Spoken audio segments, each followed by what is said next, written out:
Hello dear student, स्वागत है आपका अपने YouTube channel excellent study classes में। स्टूडेंट्स, आज हम पढ़ेंगे कक्षा 12 हिंदी का बहुत ही महत्वपूर्ण टॉपिक अलंकार। इस वीडियो में हम आपको बताने वाले हैं 4 महत्वपूर्ण अलंकार जो आपके बोर्ड एग्जाम के लिए बहुत ही इम्पोर्टेंट है।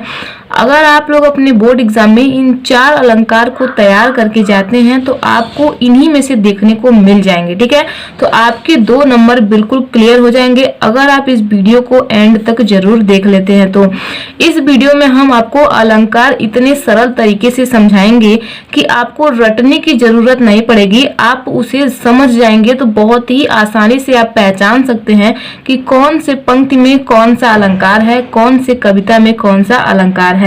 तो अलंकार को आपको समझना है, रटना नहीं है। ठीक है, तो इस वीडियो में हम आपको बहुत ही सरल तरीके से बताने वाले हैं। तो ये वीडियो आपके लिए बहुत ही इंटरेस्टिंग होने वाली है, तो वीडियो को बिल्कुल भी स्किप मत कीजिएगा, वीडियो को लास्ट तक जरूर देखिएगा। स्टूडेंट्स, अगर आप लोग चैनल पर नए हैं या चैनल को अभी तक सब्सक्राइब नहीं किए हैं तो चैनल को सब्सक्राइब करके बेल आइकन को प्रेस कर दीजिए, जिससे हमारे द्वारा बनाए गए सभी वीडियो का नोटिफिकेशन आपके पास आसानी से पहुंच पाएगा और आप लोग अपनी तैयारी बेहतरीन तरीके से कर पाएंगे। तो चलिए वीडियो को स्टार्ट करते हैं और समझते हैं। स्टूडेंट्स, 4 महत्वपूर्ण अलंकार में से आपका पहला अलंकार है अनुप्रास अलंकार। तो अनुप्रास अलंकार की क्या है परिभाषा और क्या है उदाहरण, तो स्टेप बाय स्टेप हम आपको समझाते हैं। ठीक है, तो ध्यान दीजिए, अनुप्रास अलंकार का परिभाषा क्या है। जब काव्य में किसी वर्ण की आवृत्ति 2 या 2 से अधिक बार हो वहां अनुप्रास अलंकार होता है। तो ध्यान दीजिए, जब काव्य में, काव्य मतलब होता है कविता। ठीक है, तो जब कविता में किसी वर्ण की, वर्ण मतलब क्या है आपका स्वर और व्यंजन, यानी कि अ से लेकर के अह तक और क से लेकर के अज्ञा तक जितने भी अक्षर हैं वो आपके क्या है, वर्ण है। ठीक है, तो वर्ण की आवृत्ति, आवृत्ति मतलब क्या होता है, रिपीटेशन, यानी कि बार बार हो रही हो। ठीक है, तो आवृत्ति 2 या 2 से अधिक बार हो वहां अनुप्रास अलंकार होता है। तो जैसे यहाँ पे अ से लेकर के अज्ञा तक के कोई भी अक्षर जो है आपको किसी भी पंक्ति में बार बार देखने को मिल रही है, मतलब उसकी आवृत्ति हो रही है, तो आप समझ सकते हैं कि वहां पे अनुप्रास अलंकार है। तो आपसे यही कहा जा रहा है, जब काव्य में यानी कि कविता में किसी वर्ण की आवृत्ति 2 या 2 से अधिक बार हो वहां अनुप्रास अलंकार होता है। ठीक है, यहाँ पे उदाहरण से समझिए, आप अच्छे से समझ जाएंगे। देखिए, पहला उदाहरण है तरनि तनुजा तट तमाल तरवर बहुछाय।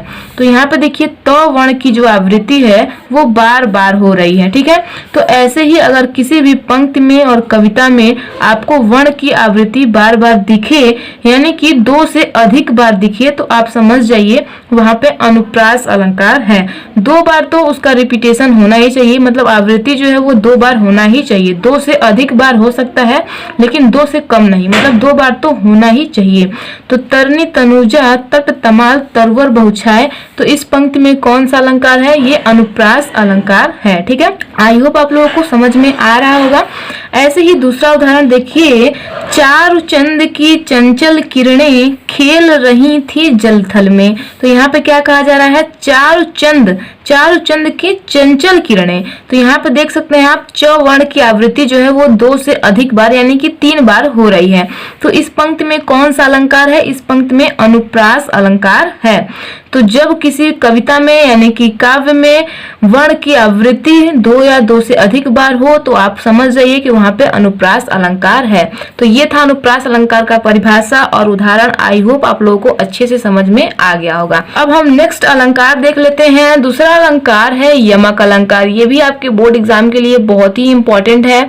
तो यहाँ पे ध्यान दीजिए, क्या है इसका परिभाषा, जब काव्य में यानी कि कविता में एक ही शब्द की आवृत्ति हो और हर बार उस शब्द का अर्थ अलग अलग हो तो वहां यमक अलंकार होता है। तो यहाँ पे ध्यान दीजिए, या इसमें जो है आपका शब्द जो है बार बार आएगा और इसमें जो है अक्षर बार बार आ रहा था, ठीक है। लेकिन यहाँ पे जो है आपका शब्द बार बार आएगा।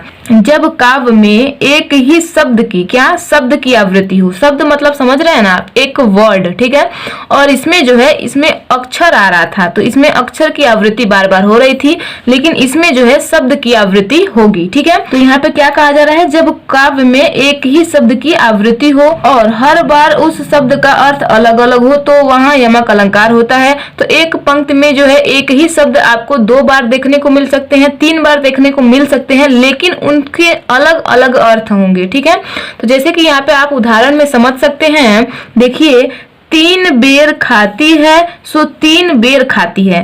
तो इसका मतलब समझ रहे हैं आप, 3 बेर खाती है। 3 बेर मतलब जो आपका एक फल होता है, बेर होता है, ठीक है। तो वहां पे ये बात कहा जा रहा है कि 3 बेर खाती है। तो यहाँ पे जो फल है वो 3 बेर वो खा रही है, मतलब 3 ठो वो फल है, 3 बेर जो है वो खा रही है। सो 3 बेर खा रही है यानी कि 3 बार खा रही है। तो 3 ठे बेर को वो 3 बार खा रही है। तो इसका मतलब आप समझ रहे हैं, देखिए एक ही शब्द जो है आपको 2 बार देखने को मिल रहे हैं, लेकिन इन दोनों के जो अर्थ हैं वो अलग अलग हैं। तो इस प्रकार से आपको यमक अलंकार के उदाहरण में देखने को मिलेगा, ठीक है। अगर आपको इस प्रकार से पंक्ति देखने को मिले, कविता में देखने को मिले, तो आप समझ जाइए कि वहां पे यमक अलंकार है। ऐसे ही दूसरा उदाहरण देखिए, दूसरा उदाहरण है सजना है मुझे सजना के लिए। तो यहाँ पे आप समझ रहे हैं, सजना है मुझे मतलब तैयार होना है, मुझे संवरना है, सजना है, ठीक है। और किसके लिए, जैसे नायिका जो है वो नायक के लिए तैयार होती है, तो यहाँ पे क्या कहा जा रहा है, मुझे तैयार होना है किसके लिए, तो साजन के लिए, मतलब सजना के लिए मुझे तैयार होना है। तो यहाँ पे देखिए एक ही शब्द की 2 बार आवृत्ति हो रही है, मतलब 2 बार आपको देखने को मिल रहा है, रिपीटेशन हो रहा है, एक ही शब्द 2 बार, लेकिन इसके जो अर्थ हैं वो अलग अलग हैं, ठीक है। आई होप आप लोग यमक अलंकार को अच्छे से समझ गए होंगे, ठीक है। ऐसे ही नेक्स्ट अलंकार देखिए, नेक्स्ट है रूपक अलंकार। रूपक अलंकार में काफी बच्चों को बहुत कंफ्यूजन भी होता है। आपके सारे कंफ्यूजन इस वीडियो में क्लियर हो जाएंगे, बिल्कुल खत्म हो जाएंगे।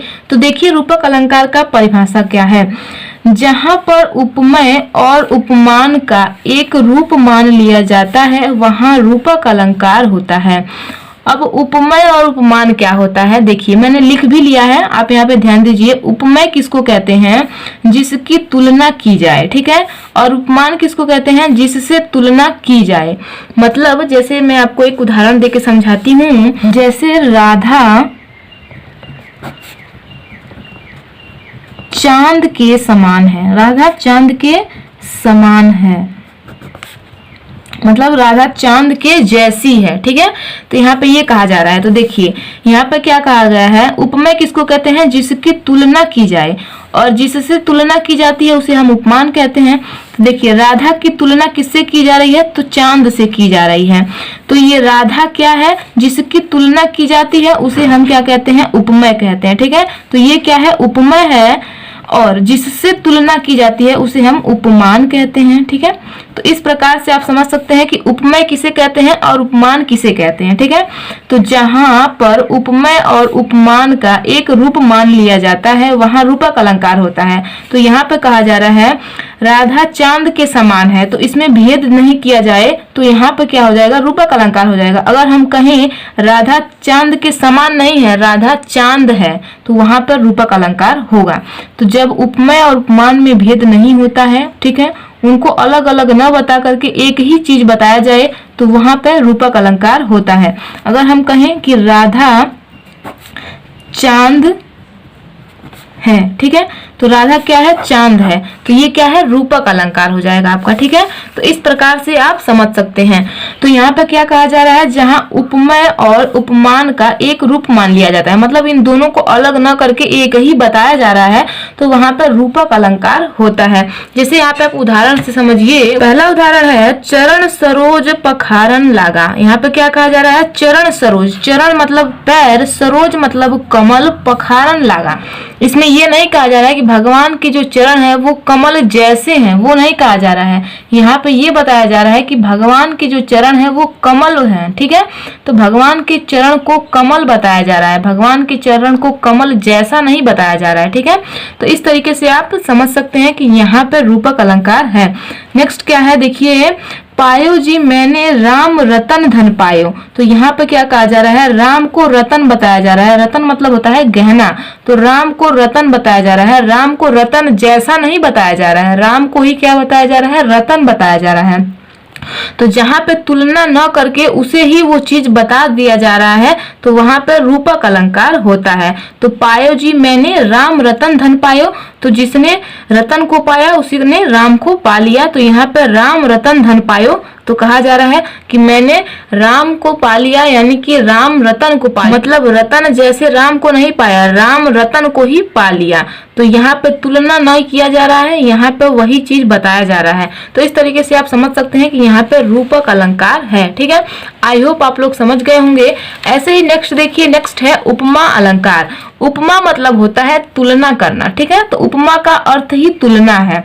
तो समझिए, जब किसी व्यक्ति या वस्तु के गुण, आकृति, स्वभाव में समानता के कारण किसी दूसरे व्यक्ति या वस्तु से तुलना की जाए तो वहां पर उपमा अलंकार होता है। तो जब किसी व्यक्ति के गुण को, आकृति को, स्वभाव को समानता के कारण किसी से तुलना किया जा रहा है, किसी वस्तु व्यक्ति से, तो वहां पे कौन सा अलंकार होगा, वहां पे उपमा अलंकार होगा। तो उपमा का मतलब ही है तुलना करना। ठीक है, तो जैसे कि अगर मैं एक उदाहरण लूं कि राहुल बुद्धिमान इंसान के जैसा है।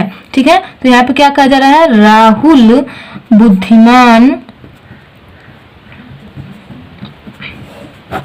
इंसान के जैसा है। ठीक है, तो राहुल जो है वो बुद्धिमान इंसान के जैसा है। ये नहीं कहा जा रहा है कि राहुल बुद्धिमान इंसान है, ये नहीं कहा जा रहा है। यहाँ पे जैसा कहा जा रहा है, मतलब समान कहा जा रहा है। राहुल बुद्धिमान इंसान के समान है। ठीक है, तो यहाँ पे तुलना किया जा रहा है। तो जहां पर भी तुलना किया जा रहा है वहां पे उपमा अलंकार होगा। जैसे कि आप उदाहरण में समझिए, चरण कमल सम कोमल। तो यहाँ पे भगवान के पैर को कमल के समान कोमल बताया जा रहा है। ठीक है, मतलब यहाँ पे तुलना किया जा रहा है, यहाँ पे समानता बताई जा रही है कि भगवान का जो चरण है वो कमल की तरह क्या है, कोमल है। ठीक है, ऐसे ही अगर दूसरा देखें तो पीपल पात सरस मन डोला। तो पीपल पात सरस मन डोला, पीपल के पत्ते के समान मन डोल रहा है। तो यहाँ पे क्या कहा जा रहा है, पीपल के पत्ते के समान जो है वो मन डोल रहा है, पीपल के पत्ते की तरह जो है मन डोल रहा है। तो यहाँ पे देख रहे हैं आप, तुलना किया जा रहा है। तो जहां पर भी अगर तुलना की जा रही हो वहां पे उपमा अलंकार होगा। तो इस तरीके से आप लोग समझ सकते हैं। ये थे आपके 4 महत्वपूर्ण अलंकार जो कि आपके बोर्ड एग्जाम के लिए बहुत ही इंपॉर्टेंट है। स्टूडेंट्स, मैंने पूरी कोशिश की है आपको अच्छे से समझाने की। अगर आपको कोई भी डाउट है तो आप हमें नीचे कमेंट्स कर सकते हैं, आपके सभी डाउट्स का हल होगा। ठीक है, जो भी आपके मन में क्वेश्चन है आप नीचे कमेंट्स कर सकते हैं।